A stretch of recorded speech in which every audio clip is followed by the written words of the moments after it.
What's up, my Future Slam Back family? I'm back here with another video. Y'all see I got on my Tina Turner. What's love got to do? Miss Shaka Khan. Through the fire, to the limit, to the wall. Who else is, it kind of reminds me of that, how you doing, honey, baby? That Beyonce video, Rick It Out. Anyway, I don't know. I guess I'm starting to care a little bit. A little bit. I went through my closet the other day, and I was like, I got so many wigs I bought like around 2015 when I got kicked out of cosmetology because I ain't wore my real hair since then.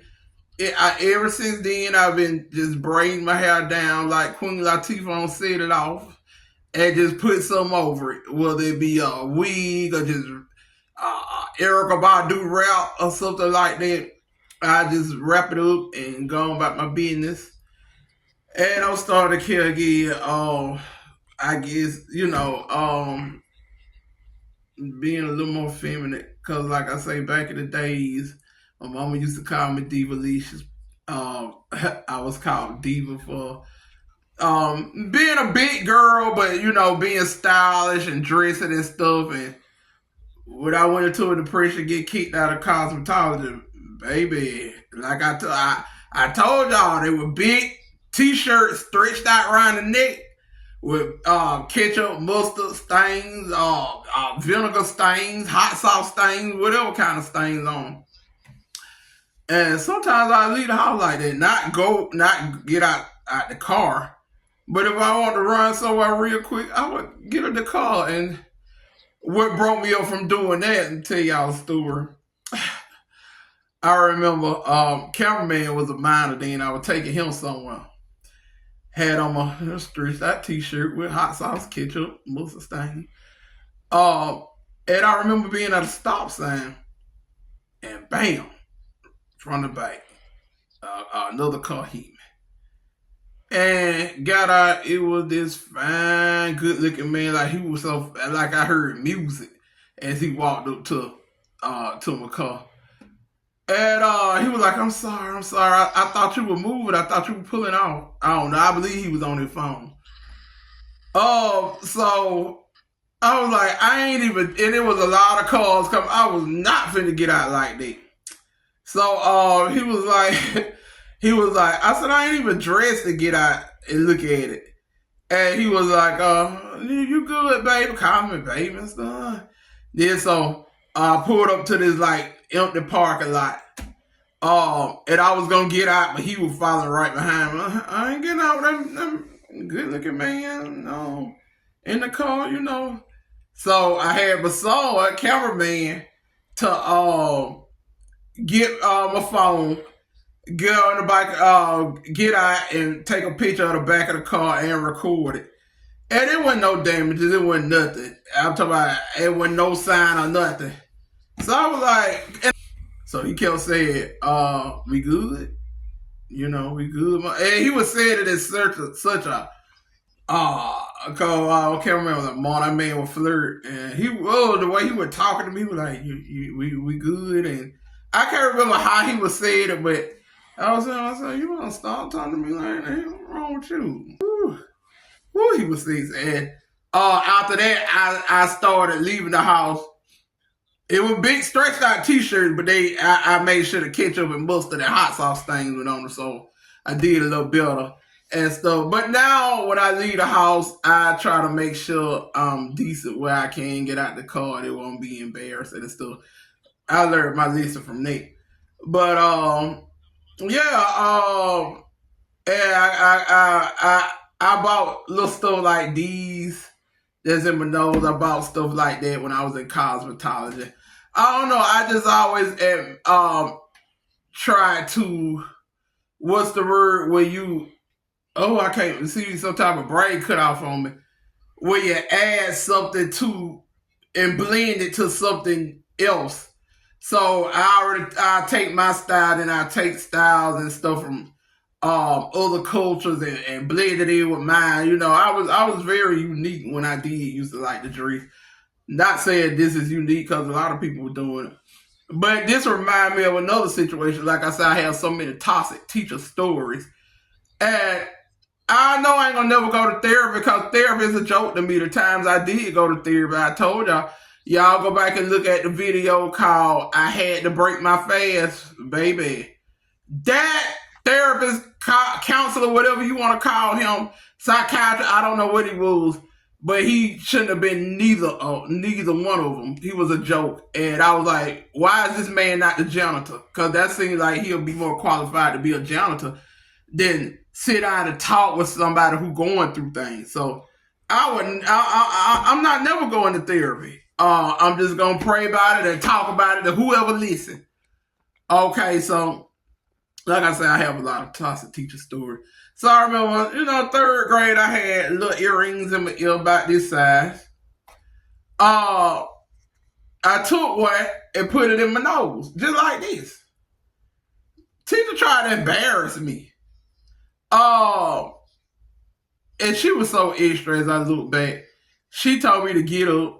She took me to other classes, her homegirl classes where they just sit around and gossip about the students. Because one of the teachers, her real missing homegirl, this teacher called her homegirl teacher, the one said, I can never be nothing more than a clown. She called me Miss Projects because I stayed in a project.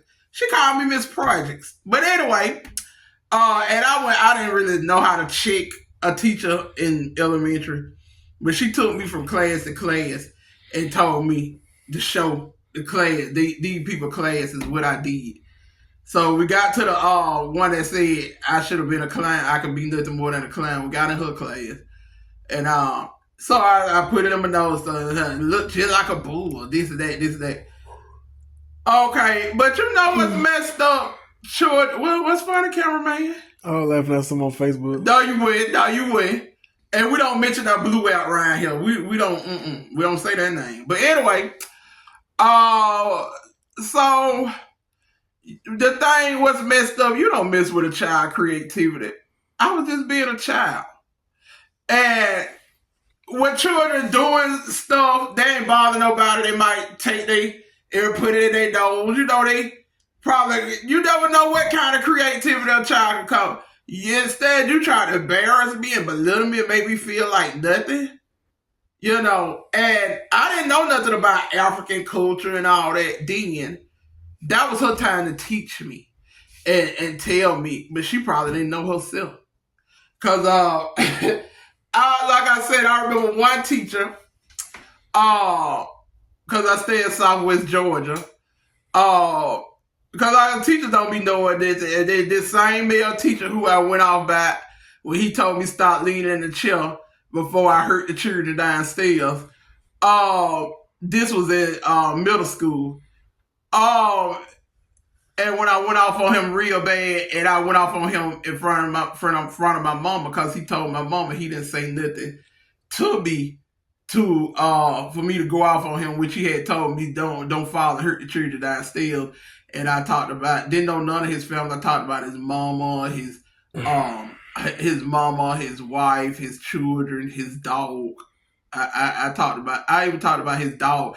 No, yeah, a dog, and he had a pet bird. I even said something messed up about the pet bird. And I hate that because I love dogs, I love animals, but he made me mad. But anyway, I stay in Southwest Georgia, so it's a city called, we call it Lee County, but it's Leesburg. I asked him, I said, name a city other than Leesburg and Lee County. He said they ignored me. I said, I asked you name a city in Lee County. He said, yeah, he was just sitting there looking crazy, like I ain't even finna answer your question. You're a teacher. And then he said, I said, yeah, because you can't even answer the question. Becky, I have more education in my pinky than you have in your whole brain. Well, why you can't answer the question then? I was like, if you don't know, just say that. So yeah, these teachers was a mess. They was a mess. And the same male teacher. I got another story. If y'all got time, y'all care to listen. Talking to y'all. I get more therapy talking to y'all than I did the man that I said he could never be nothing more than a janitor that supposed to counsel me, told me to get on the scale. He would eat his sandwich, smacking him. When he was smacking in my face, but he was smacking loud. I was like, this man can't even hear me how loud he's smacking on his sandwich. But anyway, okay, so we go to lunch. This is middle school. Go to lunch. After that, we'll go outside. We chill for a minute. Then we go back to our lunch. So, we used to have fun out there. This one boy, he was big, he was tall, like he could play football. But this ain't got nothing to do with it. He was such a mama's boy. His mama never let him went outside. So he was like a sheltered boy, but he tried to be cool at school. But there was something he did to me I didn't like. And this was the first time he ran and jumping on his back. Another time I ran and jumped on his back. It was all hee ha ha. Okay, whatever. But this particular time, he did something to me that he could have got in trouble for. I can't remember what it was. So I ran and jumped on his back, and baby, he played that role. He acted like he was so hurt. People had to help him get up. He was crying. I'm talking about boo-hoo crying. So they took both of us to the office. He said in the office, just cried. And I can't remember whatever it was. It was something what he did wrong by me too, because they instead of suspending me like they usually do, they sent me on back to the class. So I went back to class and everything. The class was quiet, but the teacher knew what was going on. He knew that the boy was in the office. So about 30 minutes to 45 minutes later, after I came back to class was quiet. The boy opened the door. No, let me back up. He was crying all in the office. That principal asked him, do you need to fill out an accident form? Yes. And stuff. So he sent me on back to the class while they do the accident form. Okay. And mind you, this was my first time jumping on the boy back, but he was just doing whatever he could do to not get in trouble because he know I guess his mom was going to get him when he get home. But, so, I was in class. The class was quiet. They sent me on back. About 30 minutes later, he opened the door. And he didn't just open the door walking to class. He opened the door and just stood in the doorway for a few seconds. Everybody looking at him laughing. And you could tell his eyes looked like he had just been crying. I'm talking about crying hard. And he looking bad, like just looking bad. So he walked over to the teacher, give the teacher a piece of paper. That same missing male teacher I told y'all about, he looked at it. He could have just kept it to himself what it was. He was like, what we have here is an accident form. And everybody just bust out laughing, went crazy because they were like, this boy had to do an accident for him because Big Bicky jumped on his back. Anyway, I can never make the story or tell the story as funny as it actually was. Even though I was the butt of the joke, I ain't gonna lie, that was funny. The whole situation was funny. I ain't even gonna lie, but like I say, just missing teachers, male teachers were missing. Just yeah. So like I say, I'm traumatized. Not just by that, just a lot of things that happen in life. And like I said, if I was overweight, why that couldn't just be my business? Why people had to bother me every day? And I could be just sitting down minding my own business, somebody across the room get my attention to tell me how big I was. Like, why? So like I say, it feels good to get these things out and talk about it. But what I want to talk about, like I say, I started my weight loss journey October 11th, 2024. Today makes 2 months.